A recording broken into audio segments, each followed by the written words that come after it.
Project Lawful aka Planecrash by Arwayne aka Eliezer Yudkowsky and Lintamande.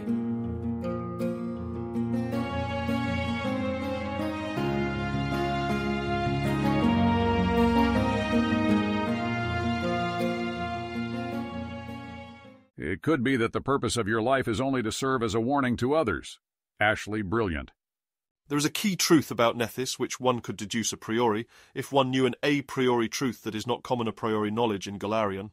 That key a priori truth is as follows. Everything that's real is causally well-founded. Greater reality. Irwayne. The key definition, a well-founded ordering, is one where there's no infinite descending sequences. The natural numbers are well-founded. No matter how high the number you start with, if you keep going downward, you will eventually reach zero and then be able to go no further downward, no matter how clever the path you choose. The negative integers are no more numerous than the positive integers, but their ordering is not well-founded. You can go down from 1 to 2, down from 2 to 19, and so on down forever. Similarly, it happens to be an a priori truth that all consciousnesses find themselves inside of a continuum that is made up of bits of reality fluid in identity points related by directed cause and effect laws, e.g. quantum amplitudes, in Dathilan. And all these continuums of causal relation are causally well-founded. They contain no infinite sequences of causes going forever backwards in time. Different continua have different Big Bangs, different degenerate zero points in their relations between the stuff of realness. But they all have some equivalent of a Big Bang. Some continuums last forever, they causally increase in time forever, though they necessarily become less and less real as they go, for no stretch of realness can sum to being infinitely real. But a cause-of-effect sequence never goes back forever. As a special case of this rule, time never goes in a loop, because then again one could talk of a cause, and a cause's cause, and a cause's cause's cause, and so on forever, even if you were covering the same territory and repeating yourself. If you say that A, B, C, A, then that's not a well-ordered set, even if it's a finite one. And why is that so? Why is it that when you look about yourself, literally no matter who you are, anywhere, every time, you find yourself inside a universe with a finite past? You can, if your sight as a god or a civilization stretches far enough, see back to the local beginning and know that you are in fact within a continuum with a finite past. But why? Can't logic describe possible laws of physics that include consistent time travel or universes with infinite pasts, just like math can describe an infinite descent through negative integers? And while these margins are too small to contain a satisfying answer, one key point is that local relations of physics can never pinpoint an event with an infinite past. All first-order axiom sets with infinite models have models of every infinite cardinality, a vastness of unconstrained possibility whose numerosity is literally indescribable. So while time can go on forever forward, the real people always find themselves at some particular finite time, because otherwise you couldn't be found at all. From causality's well-foundedness, it follows that even when prophecy was unshattered, gods could not see the future. For to see a thing is to be affected by it. To see a thing is to have that thing be the cause of your observation. If X sees Y, then Y is an ancestral cause of X. If the past can see the future, then the future has affected the past, and a cause would have a cause and a cause's cause in an ill-founded causal ordering that descended forever.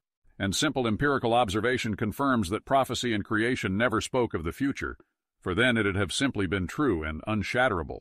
A priori, then, if you know which sort of continua can be real in the first place, you know that Nethys cannot see the future, god of knowledge or not. Then what is Nethys seeing? Mere possibilities that aren't real. Most civilizations, unless they are in some very confused stage of learning about their equivalent of quantum mechanics, will know better than to utter anything this confused. You cannot see things that are not real. Even when you hallucinate, you are seeing a real hallucination. There is something actually happening inside your brain that makes you see it. To see something is to be affected by it, and real effects cannot be produced by unreal causes. If the world history of a photon going down a particular pathway affects your experimental results, then that world history must have happened as much as anything ever happens. If all possible combinations of qubits contribute to a quantum computer's actual output, then all possible combinations of qubits must have been real.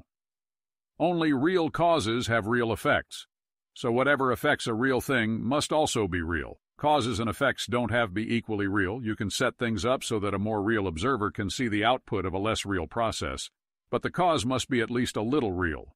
Though these margins are again too small to contain that logic whereby realness for the purpose of the conscious entities described inside a causal system can find themselves there, and realness for the purpose of real effects have real causes, are necessarily the same kind of realness.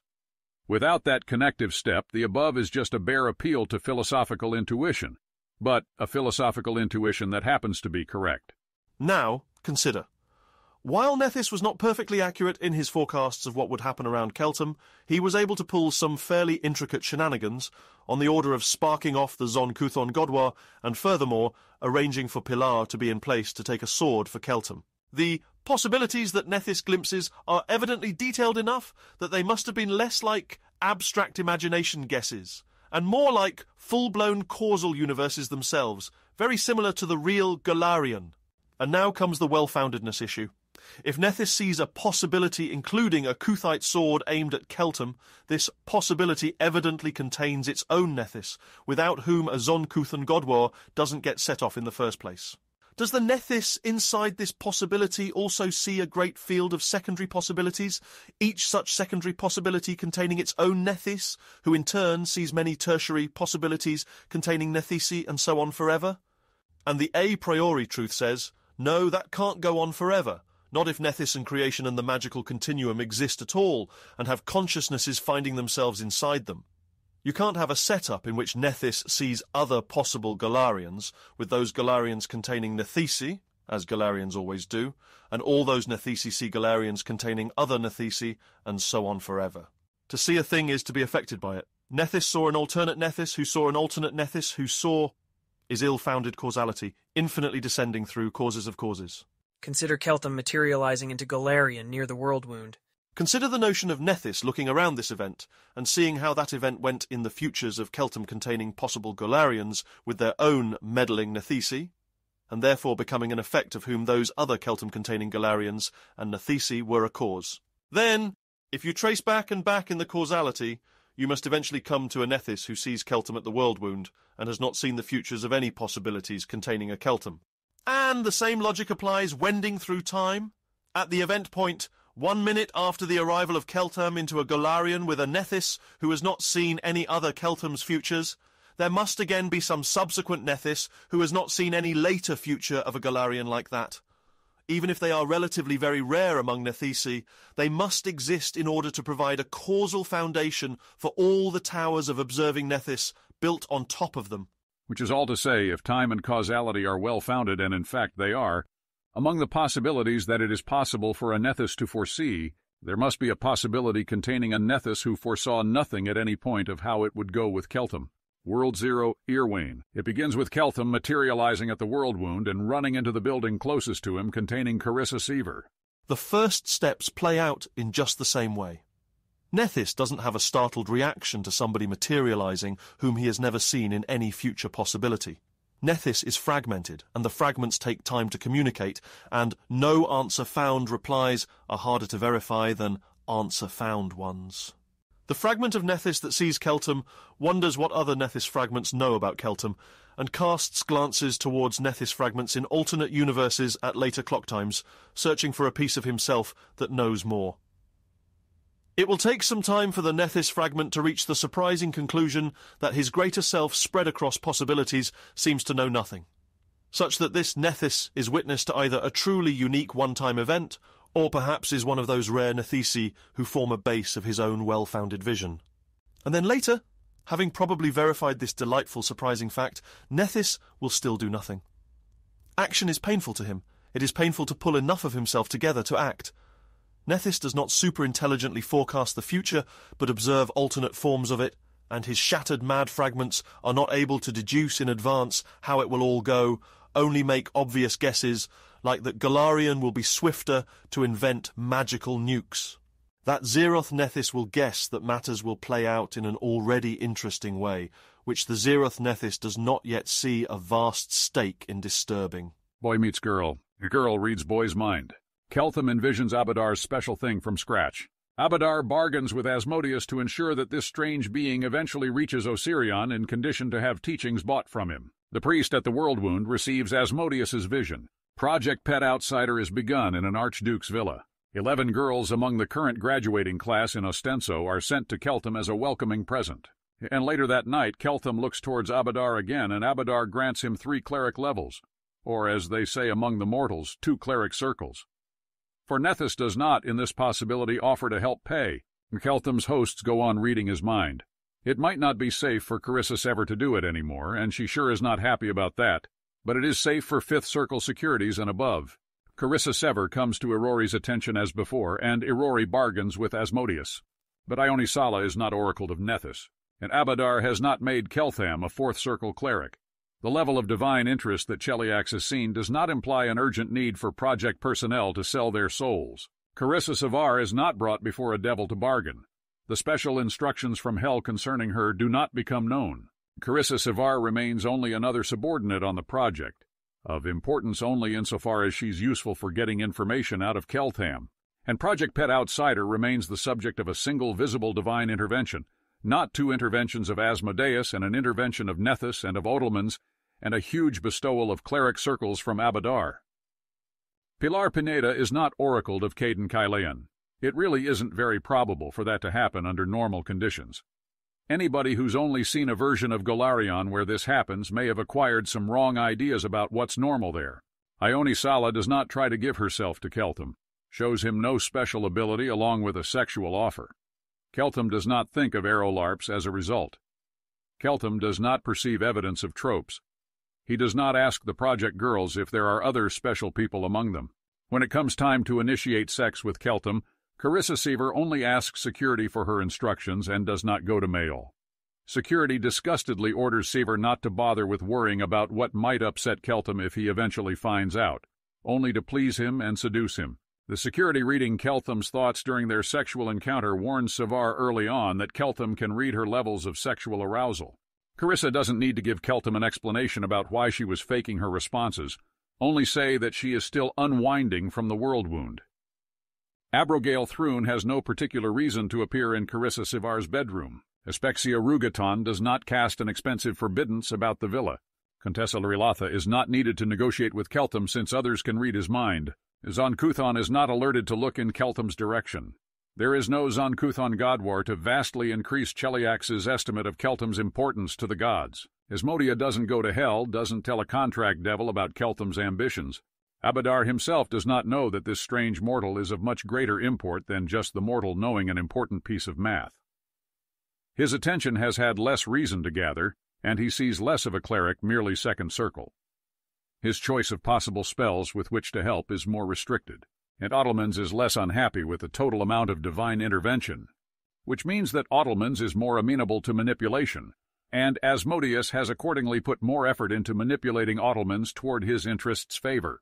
So Abadar and Asmodeus negotiate rather than fight, and both gods end up doing nothing, as is often the case with gods. If they don't actually know the stakes, either of them, for if it were that obvious, Abadar would have paid more, or Asmodeus charged more in the beginning. And so matters plod on in the Archduke's villa slower than they did in another timeline. There is a diffidence to Dathilani under some conditions, if not others, that might surprise those who'd seen those Dathilani only under other conditions. Keltham, having not yet proven himself of great importance, does not demand more resources from Cheliax, much as, in another timeline, he didn't demand larger and earlier investments in making spell silver, or demand for someone to teleport in immediately with a sack full of library books. Chelish governance may be presumed to have arrived at their own sensible investment priorities, given their skepticism of unproven Keltham. It is his job to prove himself more valuable if he wants more investment than that. Young Dathilani will do that, not ask for more resources or spend more resources, if they don't see themselves as having proven themselves enough to their investors. In the median case, they'll go on doing it even if they're altruists and the entire world is at stake and people are dying every day. This particular facet of the average Dathilani's personality is not necessarily going to make sense to humans of other places. There is emotion behind it, not mathematics. The 12 original women of Project Pet Outsider remain Keltham's primary research group. He doesn't fire the 4 underperformers because Keltham doesn't expect that he'll be allowed to recruit more researchers if he does. The teaching goes on more slowly instead. There is no Avaricia, no Shalira, no professional alchemist, not in the first 2 weeks, not in the first 2 months. The securities are less eager to spend their illusions on helping Keltham master wizardry. His Chelish students are less impressed with Keltham, though they go on pretending to be impressed, after the first shock fades. He's not fourth circle, and Zonkuthan didn't try to assassinate him and end up in a small box. Being less eager, they learn more slowly. Except for Carissa Savar, they show more delight in practical knowledge and not more abstract law. Everything plays out more gradually in the Archduke's villa, and Keltham's Chelish hosts are reading his mind, swifter to deflect his suspicions. They are reading Keltham's mind, and his women are told how they should be to please him. But the thought did also occur to Mayal to try to corrupt Keltham to evil for real, and to that end it is convenient that Carissa and Paranza and Yaisa have the sexuality that they do. The process takes longer, but over time Carissa's feelings develop for the man who's come to think of himself as owning her. Who would own her? Did he only wish it? Who's been told that he could have her for real given the political realities? And who, with all that power, is yet kind to her? In time acid manufacture starts to scale and be proven. Not yet spell silver, just acid, but acid still yields enough project income that Ferrer Mayol thinks he can afford nice things without spending a lot of political capital. Project Pet Outsiders women are called in to sell their souls. Asmodia, now Keltham's ace girlfriend, to the puzzlement of many who don't bother to understand, tries to demand a fair share of her soul's price. Asmodia tries to ignore threats. She is hurt until she comes back to her senses. The soul sales trip the flag of Carissa Seaver's special instructions from hell. By this time, however, Savar's status and place within the project is well set. There's an informal respect that sees more project decisions routed to Savar to check, but she doesn't receive command. It's suspected that she's being groomed as a cleric of Asmodeus and/or that Irori is contesting for her. Ebrogale Thrune doesn't manifest in Carissa's bedroom afterwards. Savar is more of a known quantity in reports by now. But that event, plus the project's success with acid-making, does merit putting up a forbiddance, and Aspexia Rugaton does talk to Carissa Savar. The Most High's decisions proceed from a wisdom deep enough to be less swayed by immediate context. And Mayal does pay more attention to Savar's theories about how Keltham should be seduced toward evil, and Sever, feeling safer in her status, is able to admit more of her pathetic feelings to herself. While they're halfway through mastering Spellsilver, Paranza receives an owl's wisdom and changes her mind, and in one blinding flash of impulse decision calls out to Iomedae. But it is hard to outwit Asmodeus if you do not have Nethys ranged upon your own side and taking potentially fatal risks. By the time Iomedae has gathered enough of herself to decide to act, by the time she is ready to reach out to Abadar for an alliance to save his cleric, Asmodeus has already set in motion his trickery upon some unwitting godly cat's paws. There are 3 uncoordinated divine interventions in quick succession around Project Pet Outsider, one of them by Irori. Ottomans is accordingly annoyed. She prohibits all unauthorized divine interventions that deliberately causally impact Keltham. An intervention centered on Keltham himself, this time not Ostenso. Irori is in no position to advise her otherwise. And a fragment of Nethys sees Asmodeus' successful tactic, watching with continuing interest, with rare fascination. The security dominates Paranza into quitting, giving Keltham the Savar-invented story of her having realized her own unhappiness. By then, Keltham has already accepted Paranza as one of his girlfriends and masochists. He has gone much deeper into relationship with her than he went with Yaisa, who was just fun. It hits Keltham far harder what happens to Paranza, but his thoughts show what Paranza must be dominated to say to make him accept the unpleasant reality. Instructions from Asmodeus prohibit using Keltham's loved ones as leverage over him or hurting them to affect him. They don't actually say to exempt anyone Keltham loves from their ordinarily incurred misfortunes. Ferrer Mayol sends Paranza to hell with instructions to have a bad time there. The project masters Spellsilver, and Keltham does think then to run a stricter test. But by then, the conspiracy has had longer to prepare, with a larger budget once it became clear the whole incredible concept was going to work. And the conspiracy has recorded far more of Keltham's thoughts, and understood what sort of tests he might run. They spot his resolve the night before it all happens. Keltham's wariness is not roused as it was by the Aerolarp tropes, by the supposed Zonkuthon God War, by the strangeness of snack service. There are magic items already forged, books already edited. He is weaker to illusions, without any glimpse of truth or even dispel about himself. They pass his test, and Keltham goes on to reinvent more technologies, until at the last a group of Rovagug cultists pass through all security measures and kidnap Keltham, and tell him the plain truth about Golarion, and what his hosts have done with the knowledge he gave them, and the questions for which Keltham should demand answers sworn in Asmodeus's name, and also they tell him of hell. As for why or how something like that could even happen, it usually makes sense to consider Rovagug as a blindly hungry, unintelligent cosmic locust writhing endlessly in its prison.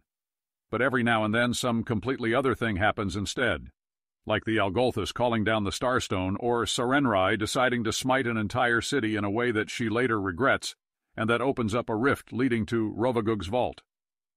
Or Aradan dying, contrary to prophecy, and shattering it, before he can make Golarion his divine realm and contain Rovagug more strictly. Or Rovagug cultists successfully kidnapping Keltham and loosing him on a world of shattered prophecy. If that is all that a non-outer god can say here, you won't understand if your own hunger as a giant bug hasn't advanced to the point of eating worlds. In Cheliax, when a fuck-up as great as the Rovagug penetration happens, you're not going to get off the hook entirely no matter what you do if you were in charge. But it does still help for there to be scapegoats. All who remain on the project are interrogated under detect thoughts, and one of the project personnel is determined to have had Rovagug sympathetic thoughts, as Rovagug might perhaps have seen, used as a beacon. So, with her protective boyfriend now gone and not coming back, and Cheliax divinely forbidden to use Keltham's women as hostages against him, which makes her less valuable, Asmodea is broken in Golarion by Abigail Thrune, and has her mind read to find her worst of fears.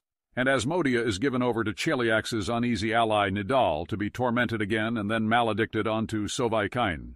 And Keltham emerges into a world he has already damned, for by then Osirion, his god's land, is gone, ruined by Cheliax, and Cheliax is now crushing its way through the rest of Golarion. This Keltham has not seen Ione Sala obtain special book powers after he advanced her romance. The word Aerolarp has not particularly occurred to him. He has not thought much on tropes, for he has not seen much of tropes. And to him, by now, this world, Golarion, is just reality, and has been for a while the reality in which he meant to live and raise a family, and in time go to hell together with them. He had already put aside his thoughts on how real any of it really was, and accepted Golarion for his new world. His mind questions the reality now, of course it does, but to his emotions at this point this is just the world and he has destroyed it. When Keltham makes early judgment of himself, as he has not done in some time now for fear of addiction, he finds himself bound for a place of fire and endless screaming. Pharasma's judgment does take account of intentions, but Keltham was at least a little selfish in liking the illusory world in which he found himself, and there comes a point of consequence beyond which intentions count for less in Pharasma's court. And there is also, as Keltham has now learned, now realized, an abortion that he requested of Ione with alter self, of a pregnancy that was allowed to go for longer than a 12-week interval. He has a child, and that child is in the boneyard. Or more than one. Cheliax will obviously have stolen more children from him, and there will have been a few miscarriages. But Ione's child is the one for which Pharasma will account him murderer. It doesn't shatter anything in Keltham that wasn't shattered already. Casting aside your law is not hard. He decides that he will, after some preparation, just shift himself to neutral evil.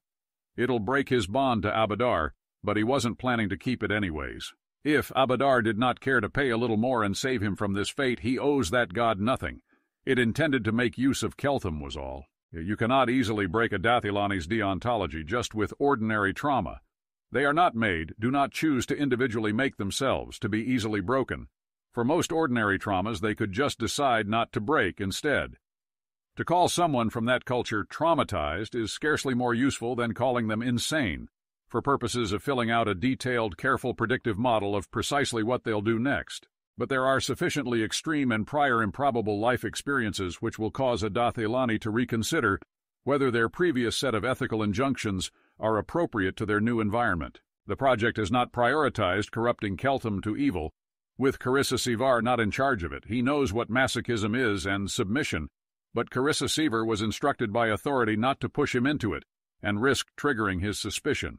There's no plausible version of the story in this iteration of the story where Keltham's mistake as evaluated looking back was his being too tolerant of evils and short-term harms. His mistake must have been not even being good, so much as being himself. The foundation of civilization's second-order utilitarianism, as taught in their schools, is that, among other things, being cautiously nice isn't supposed to result in your loved ones being shattered in hell, and you having helped an endless torture dimension to conquer your host planet. Being cautiously nice isn't always supposed to result in the locally best outcome, maybe not even a good outcome, but it's not meant to result in that. If it does, surprising you, maybe you were wrong about something, though this Keltham will still, to the end of his mortal existence, never break any explicit oath that he has made. He will never stab anyone personally with a knife, will not harm anyone in any way that would be effective for somebody inside a physicalist universe and hallucinating, just in case he's in Dathilon and insane and dreaming all of this as his brain's excuse to violate deontology. Carissa Savar is less watched on the project with Keltham out and gone. There is less security on the Archduke's villa. In time she has her midnight revelation of her own folly, but this Carissa does not think at once of how Keltham might destroy creation. There was no vision of hell and no Godwar, and Zon-Kuthon has not been a subject much discussed, nor whether civilization would delete itself to end Xovikain if it had no other options. The thought of erasing her memory and selling her soul to Despotter doesn't even occur to her. You need to have lived in a visibly trope-influenced universe for that to seem like the sort of thing that people get away with, and this Carissa Sever hasn't been there. Her escape from the Archduke's villa is more harrowing than in other timelines. Osirian is already ruined and conquered by Cheliax, and anyone there with high wisdom who could not flee chose to wisely die in battle. Escape is not as simple as praying to Abadar and then killing herself to await resurrection. This Carissa Savar does not hold commanding authority on the project, does not have securities personally loyal to her in hopes of a kinder hell. She has not been tormented twice by Abigail Thrun and is not fifth circle. She did reach her fourth circle in time, for she was casting and crafting under peril deeper in some ways than the world wound, but she cannot teleport under her own power. Carissa Sever escapes anyways. Irori does not bestow his attention lightly. Keltham is not easily found, but he has taught this Carissa Sever of blind coordination focal points. There should be a place that Carissa Sever would think of after relinquishing Asmodeus, that Keltham would also think of. Her first guess doesn't work. Going to the ruins of the Iomedean temple nearest to Keltham's arrival point by the world wound does. From there, Carissa goes to meet her Keltham. Of wishes and artifact headbands she has none, nor the souls of those he once employed or loved. There was no visible way to obtain those in this branch of reality. All she has is all she is, and if she doesn't offer Keltham that, it means offering him nothing. And Carissa Sever finds her Keltham and falls to the floor at his feet, and offers up all she is in sorrow and in penance to help him in his plan against Asmodeus. For she is sure, knowing Keltham, that he has a plan like that, and that he is not content to wait in despair. By then Keltham has scried Paranza and Asmodeus' fate, knows that Paranza is already shattered in hell beyond all hope of repair, that Asmodea in Xovikain still remembers something of herself as she screams and screams and screams and sometimes calls his name. Keltham of the latest iteration found it necessary to proclaim that he'd been effectively killed, destroyed by his experiences. The Keltham of the Zeroth iteration doesn't have any need to say anything like that. It's just true. Carissa returns to a man that she has already destroyed, whose love for her is shattered along with everything else about him that she loved. This Keltham warns her not at all. He accepts his fate to betray her as she betrayed him. Carissa didn't want to do it, but did, and Keltham does the same, because he has children in the boneyard, and sometimes Asmodea screams his name. He binds Carissa by Gaius to honesty and promise-keeping, for he still has great sums that Cheliax by compact owes him, though he negotiated less aggressively in this timeline. Carissa Sevar accepts that binding as part of what she thinks is her penance. As her primary task, Keltham sets Carissa to crafting a +6/+6 intelligence wisdom headband for himself.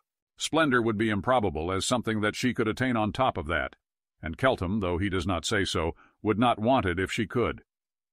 This Keltham has tried casting Eagle's splendor on himself from Scroll, and he found that +4 splendor's balance of making his emotions stronger versus giving him more force of will to endure his own emotions was more painful than helpful. He does not want his splendor increased again. It makes him more himself again, and he'd rather not be. There aren't really much in the way of feelings that he wants to have. Keltham's diamond-making takes longer. He does not have kingdoms and empires offering to be his purchase agents. Keltham tells Carissa nothing of that diamond-making before or after. He goes to the City of Brass alone and in secret, and augments only himself. He doesn't augment strength or dexterity except with a belt he can remove because the improvement might be too visible. He doesn't augment splendor. What returns from Brass is even less the same person. He didn't want to be himself anymore, and INT 29, UIS 27, CHA 14 enables him to make a good start on that wish. The entity that returns from Fomak Madana, which one might as well go on calling Keltham, does then a thing which intact Dathilani would not do. He shows Carissa Sever a wish scroll that he purchased in brass at ludicrous cost, and asks Carissa Sever for her help with understanding wishcraft.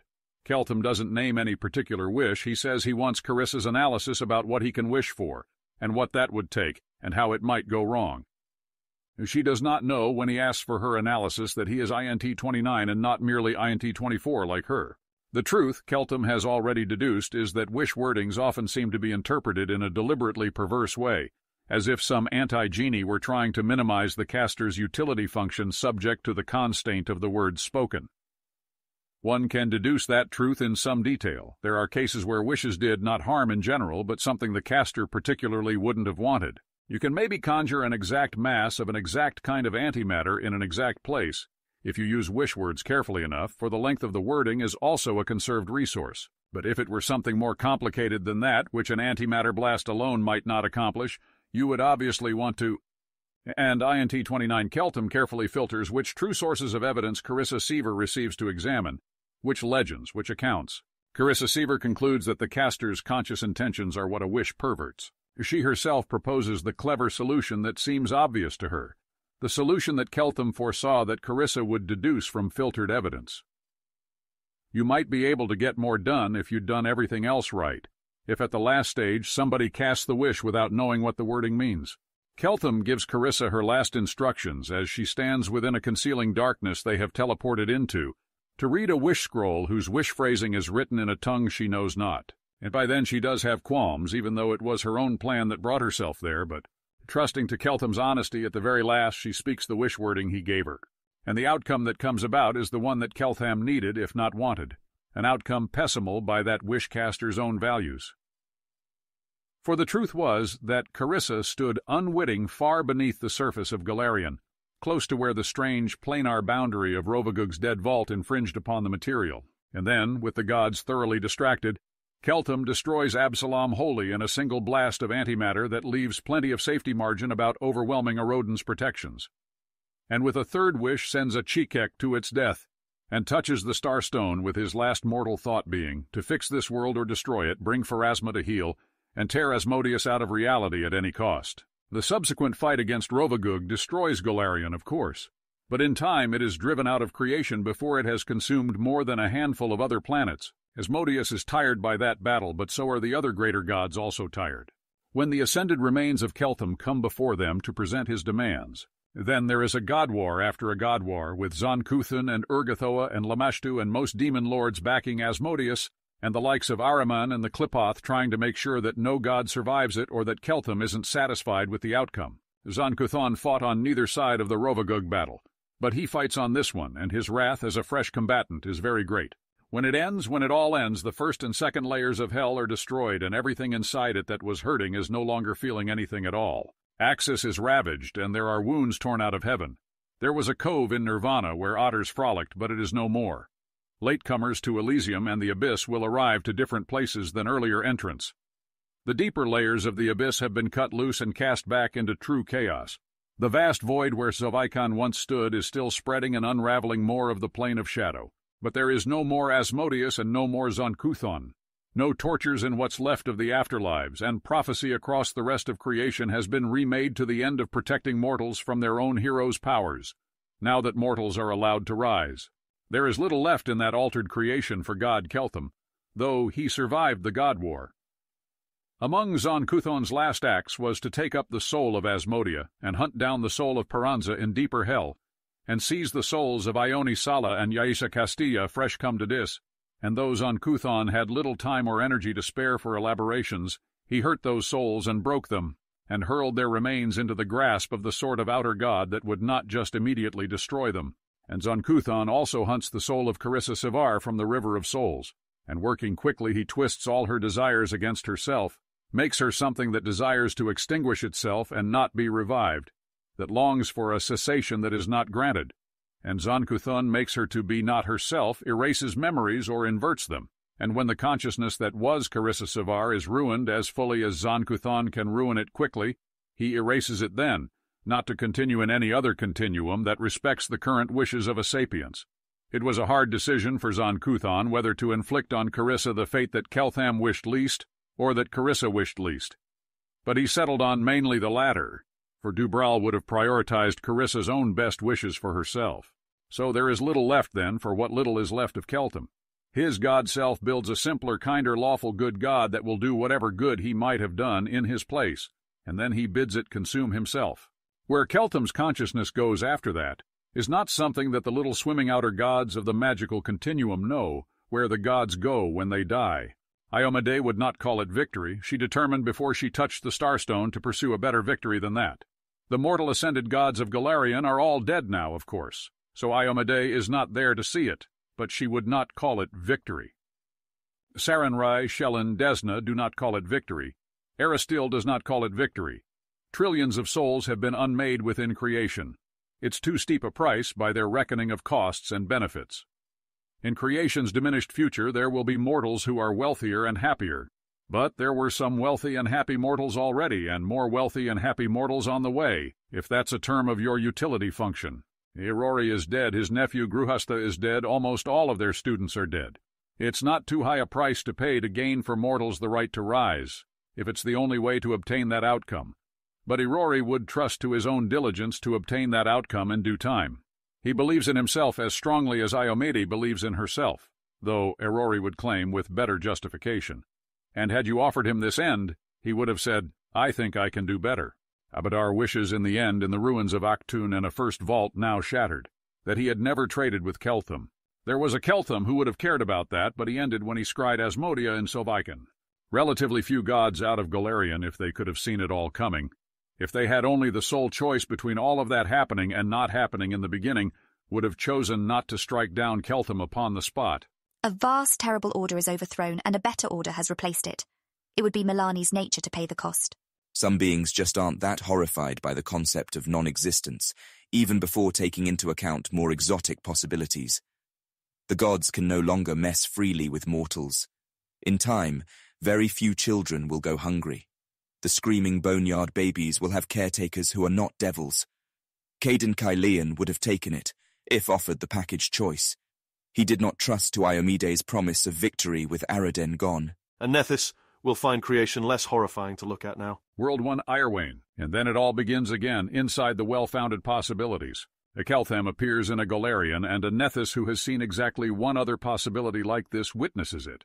The key knowledge doesn't make it to the witnessing fragment instantly. Different pieces of Nethys see this Keltham, and see the future of a previous possible world where a Keltham appeared. But it's communicated in time, and then the greater Nethys starts to realize that this set of observations is actually quite important. So important even as to be worth focusing his precious energy and his more precious scraps of coherence on understanding the anomaly, on manipulating events to be more favourable to himself and his interests. And so the Nethyssi begin to play the game of Keltham? The first Nethys player, accounting the previous Nethys as the zeroth player who only performed the null action, doesn't actually do very much that's different. Nethys is left better off at the end of the null action. He doesn't want to risk not getting that benefit for himself. So Nethys does not slay Keltham, who will, if left undisturbed, Batna Pharasma with creation's destruction. A coherent agent ought always to do at least as well for its interests as if it didn't care or didn't exist, and any other agent who calls that a threat is out of luck. The only interventions that Nethys tries are quiet ones, interventions that a supermajority of gods ought to see as quite helpful, really. His herald Arcanothane steals away the lost child of Ionisala from the River of Souls. Takaral buys Peranza's soul as soon as it arrives in Dis. Asmodia dies mysteriously during the Rovagug security breach, and has her soul stolen away to Nethys's sanctuary as well. So Keltham does not find Asmodia or Peranza screaming when he scries them. He does not find them at all. Despite this, Keltham is still moved to save Galarian or destroy it. To Nethys's relief, for he cannot predict the unseen future that finally, and he was not sure that Keltham would still serve ultimatum upon Pharasma. Thankfully, Keltham's having wrecked the entire world of Galarian and put it into Hell's grasp is apparently still enough to cause him to reconsider a few things. Carissa Savar receives miraculous inspiration from the god of magic, while about her task of forging Keltham's headband, somehow producing a lesser artifact that's +6 +6 +4 instead of just +6 +6. This Keltham is less emotionally destroyed. He doesn't like what Splendor does to him, and the obvious Nethys intervention he likes even less. But he decides after long thought that he's willing to accept the unwanted +4 Splendor in exchange for the +6 wisdom. An omniscient god opposing Keltham's purposes, and willing to intervene on this level and violate Ottoman's interdict, could just as easily destroy him if truly adversarial. Keltham finds somebody else to cast his unwitting wish. There's some pretty shitty Seventh Circle casters in the world who nonetheless don't want Rovagug consuming everything they've known. If you're willing to go completely to town on them with mind magic and suggestions and mindscapes and false memories, you can get them to where they'll cast a blinded wish with the right utility function to be inverted. It's not easy and it's more risky, and the whole world is at stake, and one person's feelings shouldn't matter that much. But even so, that Keltham finds that to use Carissa for that purpose would be doing too much violence to the last surviving bits of himself. When Rovagug is unleashed upon Golarion, Nethys's agents are there to grab every soul whose destruction might move Keltham to unreasonable fury and shelter them in Nethys's divine realm. And Keltham, who touches the Starstone, is less bent on salvation or destruction, and the subsequent god Keltham makes less stringent demands of Pharasma and the divinities. Some chaotic gods and demon lords switch sides or withdraw compared to the first final conflict. The greatest god war finishes faster. Matters go essentially as in the Zeroth ending, but with a little less damage, maybe 5% fewer true casualties. Good enough. The first Nethys player hasn't gotten everything he wanted, but he's got a lot that he wanted, and he didn't want to take great risks for only a little more utility. World 2 Irewain, and then it all begins again inside the well-founded possible worlds. A Keltham appears in a Golarion, and a Nethys who has seen the futures of exactly 2 possible worlds like that one witnesses it. The key knowledge doesn't make it to the witnessing fragment instantly. Different pieces of Nethys see this Keltham, or see the future of a previous possible world where a Keltham appeared. But it's internally communicated in time, and then the greater Nethys starts to realize that this set of observations is actually quite important. Nethys is insane, but not so insane that he has lost his grasp of decision theory.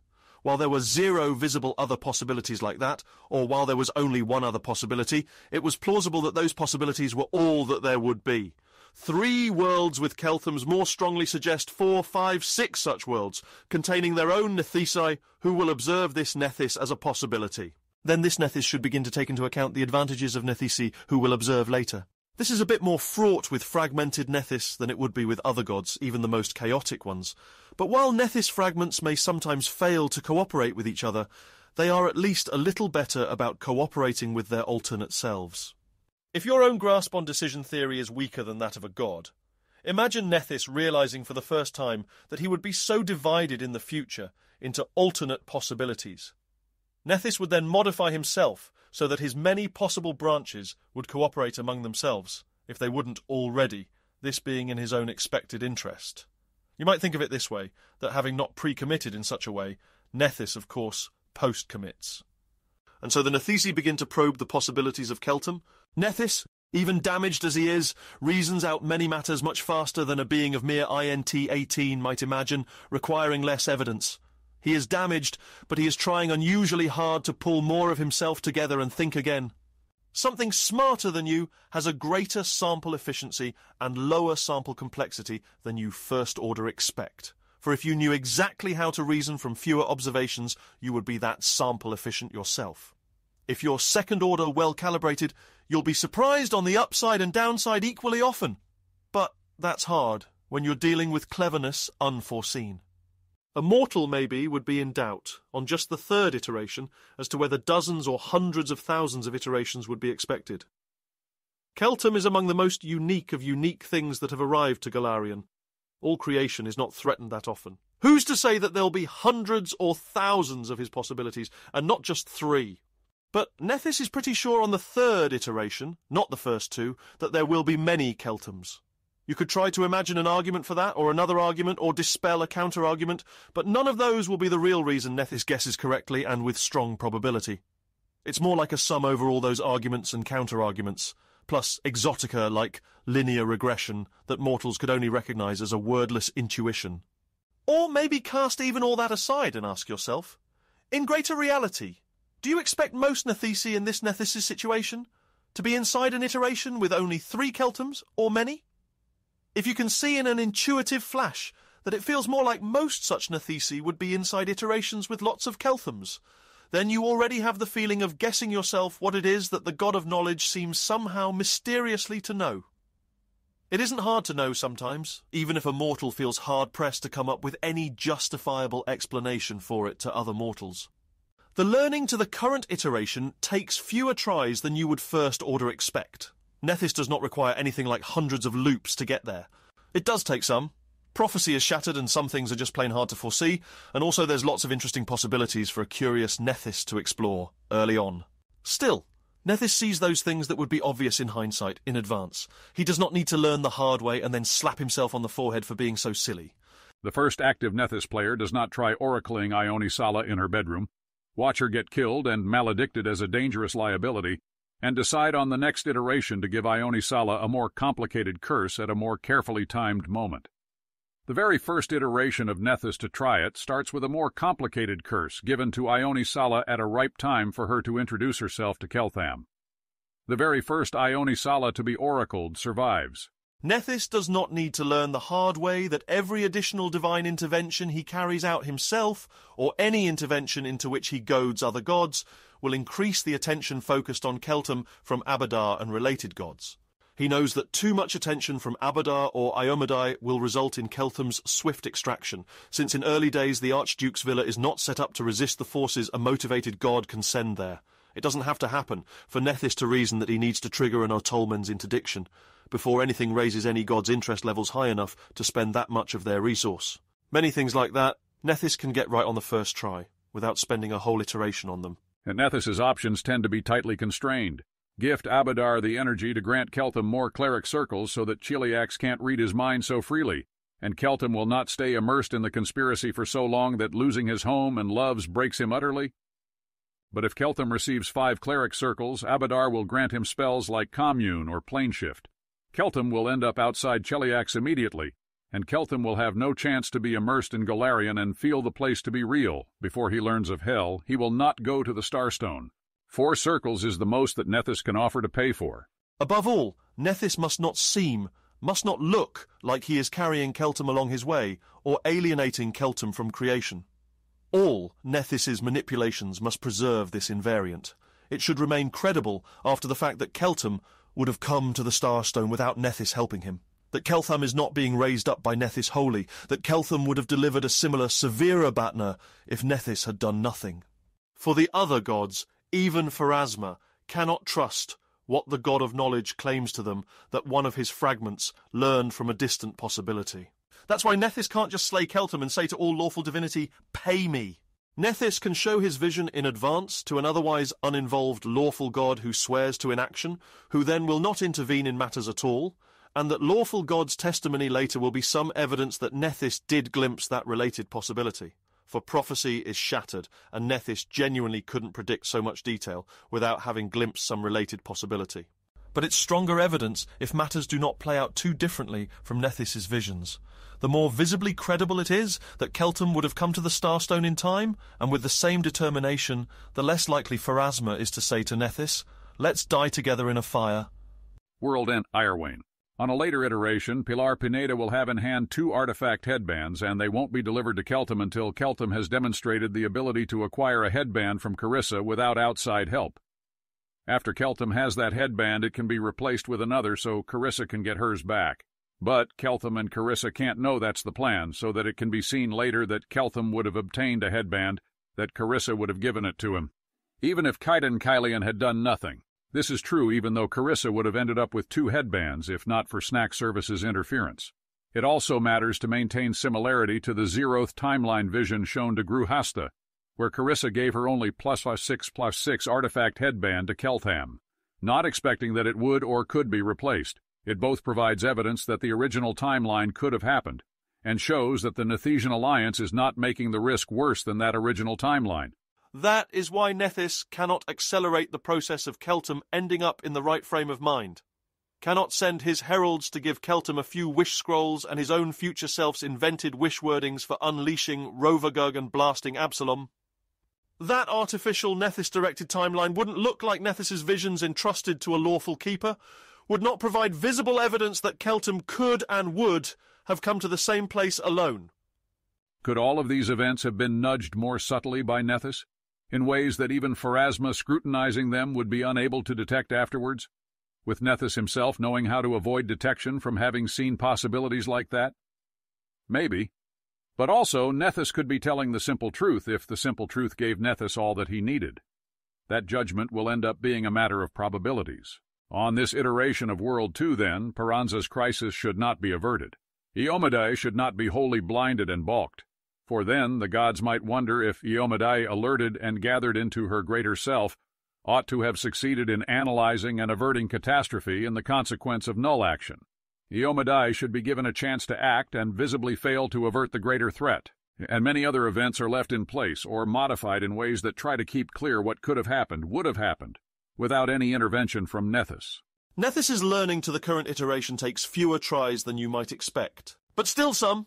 Prophecy is shattered, as is Nethys himself, and some things are just plain hard to foresee. On the second iteration, counting from 0 with the first really active Nethys player, Ione is made Oracle, and Keltham thinks of Aerolarp tropes. Carissa Seaver gets a lot more attention when the researchers sell their souls early. Abigail Thrune makes a surprise appearance.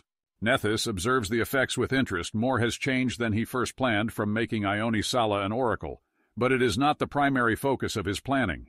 Ione Sala is mainly set up for a far bolder intervention, vastly more daring than Nethys usually tries.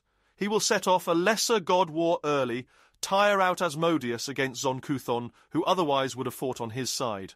And that, obviously, will raise divine interest levels very high, so he will need to trigger Otelmens' interdiction at nearly the same time.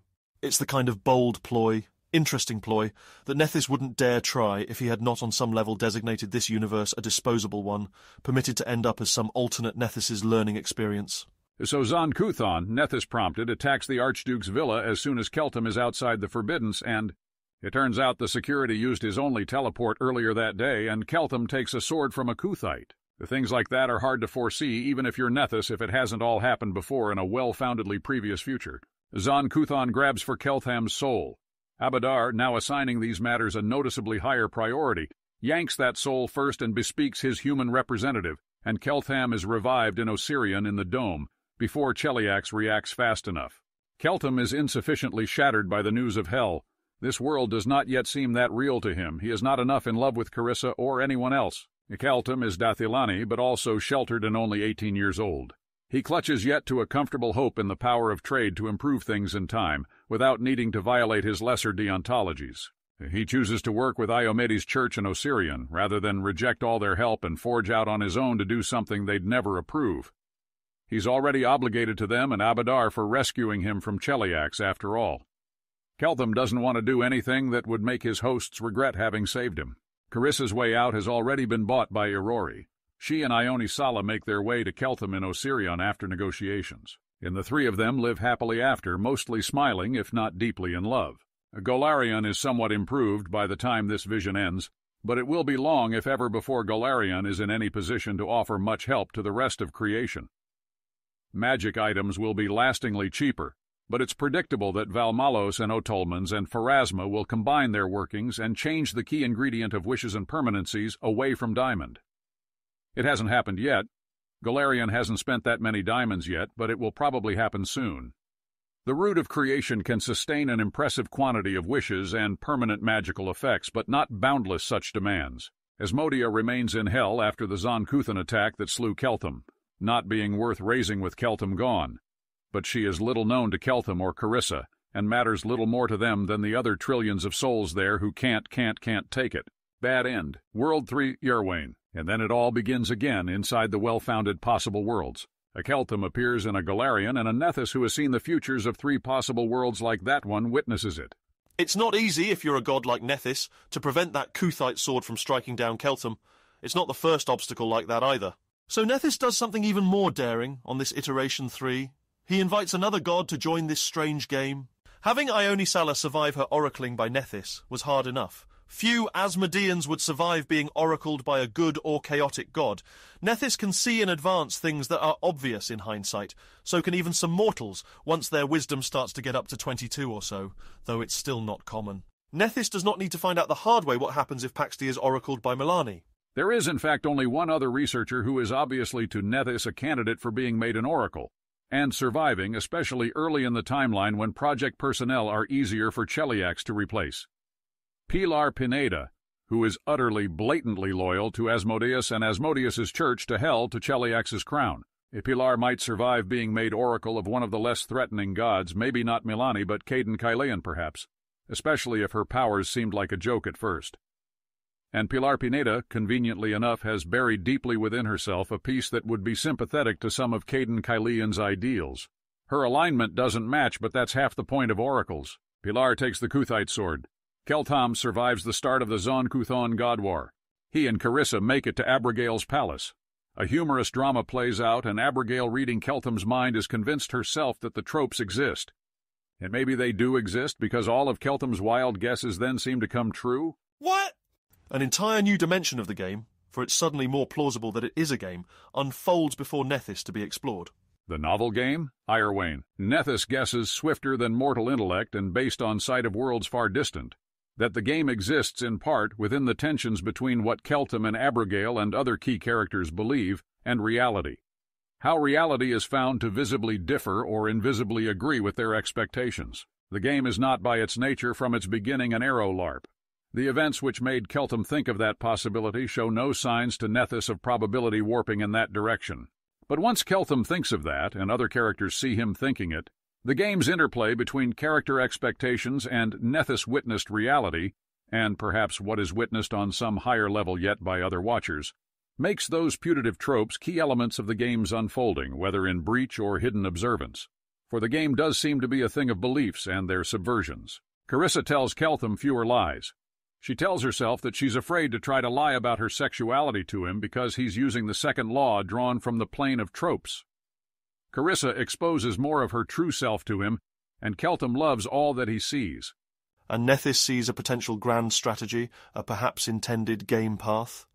This, Keltham would be more open to the concept that Asmodeus is not wholly inimical to every kind of human being.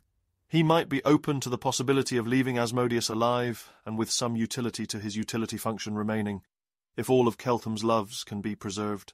It's sort of too late to preserve Asmodea. Her sanity got injured in hell while the Zon Kuthon God War was going on. Nethys did not guess quickly enough that it would happen, did not do the right setup work in advance. But Nethys wades on through iteration Keltham 3, probing, testing possibilities. Asmodea is chosen of Rovagug, and creation is almost entirely destroyed as the end result. But the distributed Nethisi have learned from it, and then, for another Nethys, the game begins anew. World 4, Earwain. A Keltham appears in a Galarian, and a Nethys who has seen the futures of 4 Keltham games witnesses it. This time he'll bring in Milani, though she won't choose an oracle. And between the two they can try to cripplingly wound Zon Kuthon just before his imprisonment, so that Dubral will break free from inside him. Or failing that, Iomedae can consume him and be strengthened during the greater God War to come. Crippling Zon Kuthon doesn't work on the first try. World 5, Ironwain. It does work on the second. A Keltham appears in a Galarian. That previous possibility run, the 6th, went quite well, compared to others that had come before.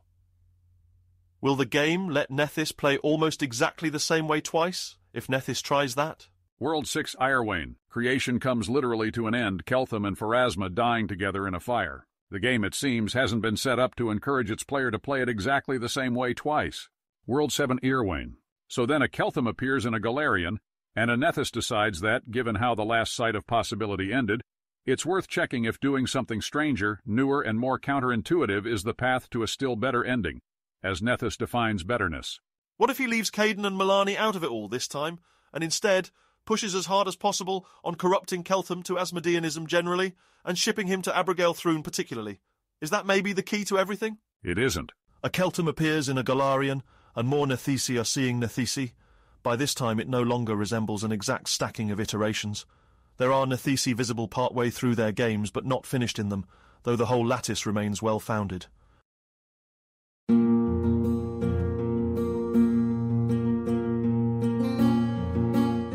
If you wish to support this AI reading and others like it, please visit patreon.com/AskWhoCastsAI. Any help is appreciated. And thank you to executive producer John Doe 7776059.